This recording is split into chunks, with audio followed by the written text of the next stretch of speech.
Hello ma'am. मेरा नाम चिन्मया है और मैं दिल्ली से हूँ। मेरा क्वेश्चन प्रख्या मैम से है। अभी मैं कॉलेज में हूँ और मेरा सपना है सिविल सर्विसेज क्लियर करने का। और मैंने देखा है कि करंट अफेयर्स का एग्ज़ाम साइकिल में बहुत इंपॉर्टेंस है। तो उसके लिए मैं अभी से कैसे तैयारी शुरू कर सकती हूँ? अ, अभी से आप न्यूज़पेपर पढ़ना शुरू कर सकते हो। मतलब हालाँकि आप वो समझ नहीं पाओगे उसका, तो उसके लिए आप क्या कर सकते हैं ना, यूट्यूब पे फ्रीली वीडियोज़ अवेलेबल रहते हैं, एडिटोरियल डिस्कशन होता है, वो सब होता है। तो क्योंकि आपने अभी जो न्यूज़ में पढ़ा है, आपको नहीं पता है कि वो उसका पास्ट में क्या कनेक्शन है या फिर एग्ज़ाम के लिए उसका क्या रिलेवेंस है। तो उसके लिए आप जो एडिटोरियल वीडियोज़ वगैरह हैं, वो देख सकते हो आप। और उसमें फिर आपको ये पता चल जाएगा कि ओह! ये कनेक्शन है इसका, पास्ट में ये हुआ था, अभी अगर कोई इंटरनेशनल रिलेशंस में कोई चीज़ हो रही है, तो ओह! इंडिया के लिए इसका ये सिग्निफिकेंस है।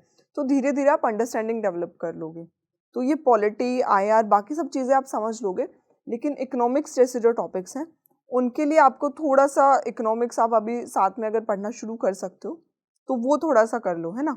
क्योंकि फिर रेपो रेट, मॉनेटरी पॉलिसी ये सब चीज़ों का क्या-क्या इम्पैक्ट रहता है, फ़ॉरेक्स अगर रिसेंटली न्यूज़ में है, फ़ॉरेक्स रिज़र्व न्यूज़ में है, तो ऐसी-ऐसी चीज़ों को फिर आप वो करेक्ट कर पाओगे। बाकी सारी चीज़ें ऐसी हैं जो आप कर लोगे।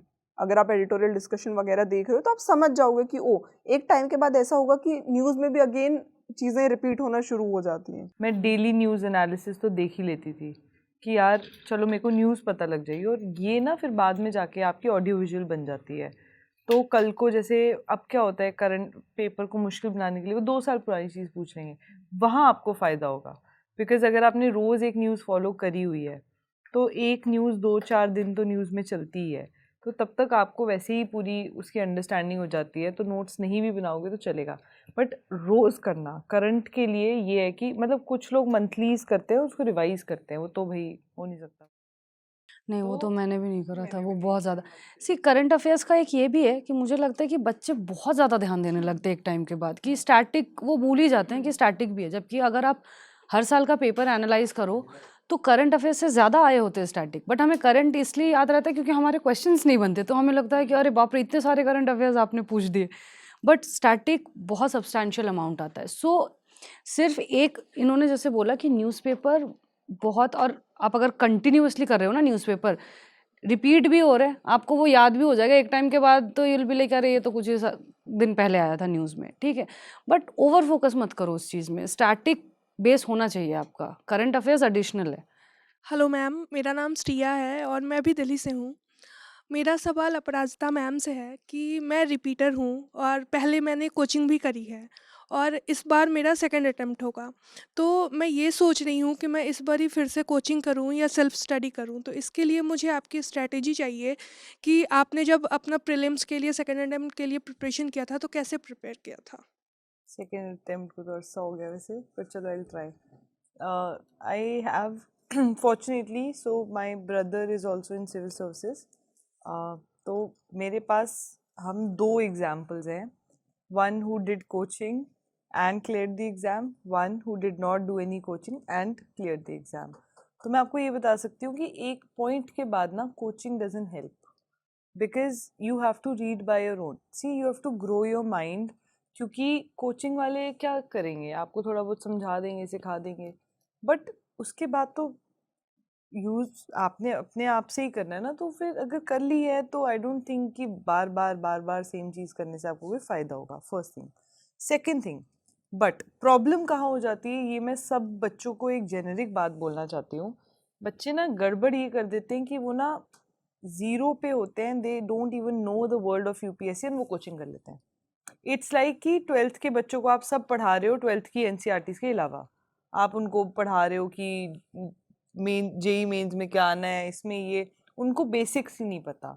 तो कोचिंग करने का राइट टाइम ये होता है कि जब आपने थोड़ा सा खुद पढ़ लिया हो, बेसिक्स आपको पता हो, सब्जेक्ट्स आपको पता हो, उनकी एक लैंग्वेज आपको पता हो, सब्जेक्ट किससे डील करता है आपको पता हो, आप थोड़ा सा पढ़ के जाओ फिर कोचिंग करो, उसका फ़ायदा होता है। इन योर केस आपने कोचिंग कर ली है, अब आपको थोड़ा बहुत तो समझ आ ही गया होगा।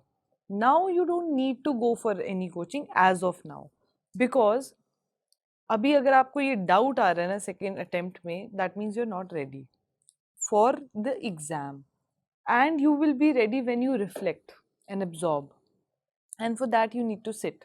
with your books. Books teach you on their own. It took me a while because I did not do any coaching. I did not do any coaching for optional, for GS, for CSAT, for anything. तो मुझे थोड़ा time लग गया. Coaching आपका journey थोड़ा short कर देता है अगर राइट टाइम पे लियो, जैसे मैंने आपको बताया. अब आपने कर लिए, doesn't matter. Sit with your books, revise them, understand अब आपको हेल्प कहाँ चाहिए. Because you don't need to go for a generic coaching जिसमें सब पढ़ा रहे हैं. आपको अब वो नहीं चाहिए.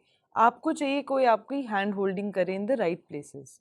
उसके लिए आप थोड़ा टाइम स्पेंड करो, अपने अंदर अपनी कमी पेशी ढूंढो कि यार यहाँ मेरे को ज़रूरत है.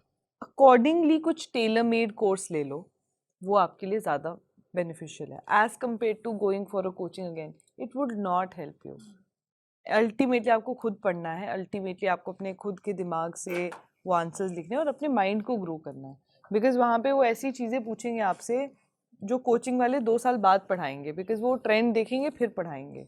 ठीक है ना. तो हाँ. आपको बात पहले करना है. कोचिंग में क्या है, जब हम कोचिंग में जाते हैं ना तो हम पैसिवली इन्वॉल्व रहते हैं. बिकॉज सामने कोई कुछ बोल रहा है, हम सुन रहे हैं, 2 घंटे की क्लास हो गई एंड हमको लगता है कि नहीं हमको सब समझ में आ गया है. बट फिर हम कुछ दिन बाद देखते हैं कि we kind of forget it.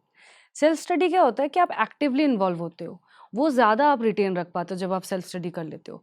Coaching I won't say कि मत करो, क्योंकि सी इनके में ऐसा था कि शी हैड अ गाइड. ठीक है.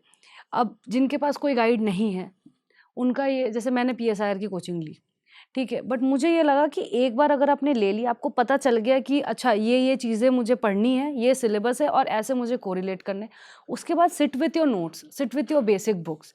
बार बार कोचिंग करना is not productive, I would से.